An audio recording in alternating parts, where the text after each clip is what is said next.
Assalamualaikum warahmatullahi wabarakatuh. Tabi pun perkenalkan gelah sikam di Tanurul Aini jama NPM walau puluh 6. Sikam haga nampil ko video micro teaching jama keterampilan dasar mengajar. Sai ke-6 ialah keterampilan dasar mengajar mengelola kelas. Selamat menyaksikan.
Istilah pantun dikenal di lingkungan masyarakat Lampung Agung, Pegalan, Pulau Bawang, Kubian, Sukai, Waikanan, dan Melinting. Dalam skala pekat, di lingkungan masyarakat Lampung Pepadun, pantun besok ini digunakan sebagai melengkapi acara adat atau tarian adat.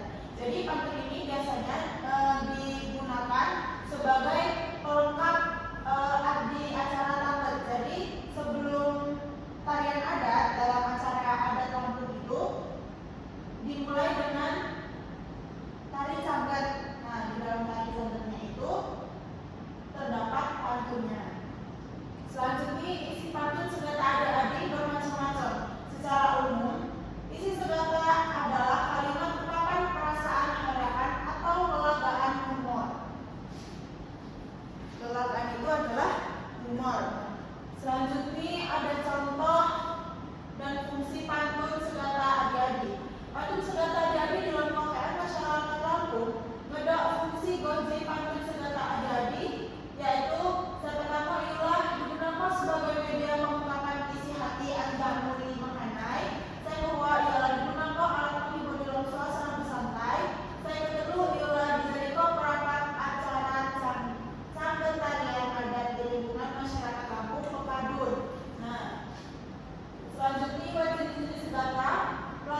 Assalamualaikum warahmatullahi wabarakatuh. Tabi pun Sikam Sifa Maratilah dengan MPM 94. Jadi Didija Sikam sebagai observer lisan anja video wakil saudari Dita Nurul Aini dengan MPM 86. Jadi di sini Didija saya sebagai observer lisan video saya ke-6 yaitu keterampilan mengajar mengelola kelas. Jadi di dalam mengelola kelas Dita hadu secara hangat menyambut siswa saat datang ke kelas dan antusias. Selanjutnya juga Dita hadu memberikan sikap yang disiplin diri. Saat ada telat, Dita menegur siswa yang datang terlambat. Selanjutnya juga Dita juga sudah mengelola pembelajaran dengan baik, dengan menata keindahan dan kebersihan kelas, dan dengan ventilasi dan tata cahaya yang terang, tidak bergelap-gelapan. Selanjutnya juga Dita menunjukkan sikap tanggap, perhatian, dan keterlibatan, contohnya dalam siswa yang datang terlambat. Selanjutnya juga Dita memberikan perhatian pada waktu yang bersamaan saat mengajar, dan menegur tingkah laku siswa yang mengganggu kondisi kelas. Contohnya saat ada siswa yang ribut, Dita langsung menegur. Selanjutnya juga sikap represifnya itu siswa yang kena tegur karena ribut tadi melakukan perubahan tingkah laku dan memecahkan masalah yang ada. Cukup dari saya. Wassalamualaikum warahmatullahi wabarakatuh.